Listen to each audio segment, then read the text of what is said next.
Determining a radical equation from a graph, we're going to determine an equation for each of the following. We can view these either as a vertical stretch or a horizontal stretch. So I actually copied the same graph twice so I can kind of write on it, but it's just one question. And then we'll actually compare the equations too. You'll notice some things. So what we're going to do is within each one, I have to compare the graph to y equals the square root of x to the transformed graph. So I want to picture what this looked like before it was transformed. So I'm going to draw in what this would have looked like here. So normally our square root graph would have been here, over 1, square root of 1 is 1, square root of 4 is 2. And I would have had this graph right here. So when I compare this as a vertical stretch, I want to line up 2 points vertically. So first, this was a distance of 1 away from the x-axis, and now it's a distance of 2 from the x-axis.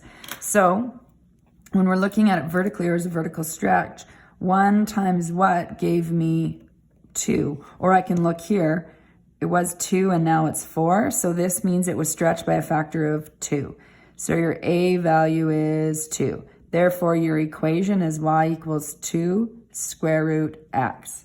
Now, if I view it as a horizontal stretch, I'm going to do the same thing and draw in the y equals root x graph, which I should label. I should label that on this one too. And now I'm going to compare points horizontally. So these 2 points line up nicely. This point lines up with this one, but it's a fraction. I can't see what that is. So I'm going to use these 2 points.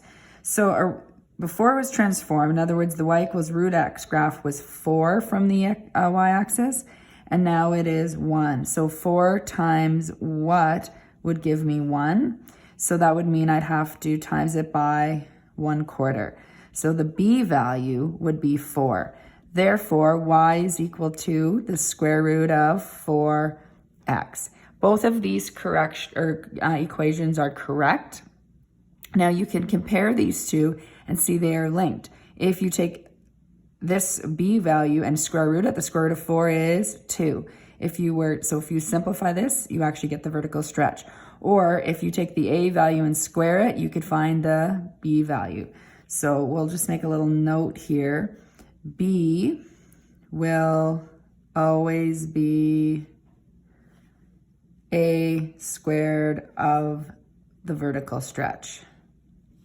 So once you know one value, you can always find the other. So if you're asked for 2 equations, one with A or one with B, I tend to find the vertical stretch. I usually find I don't have to deal with as many fractions necessarily first, and then I can find the B value.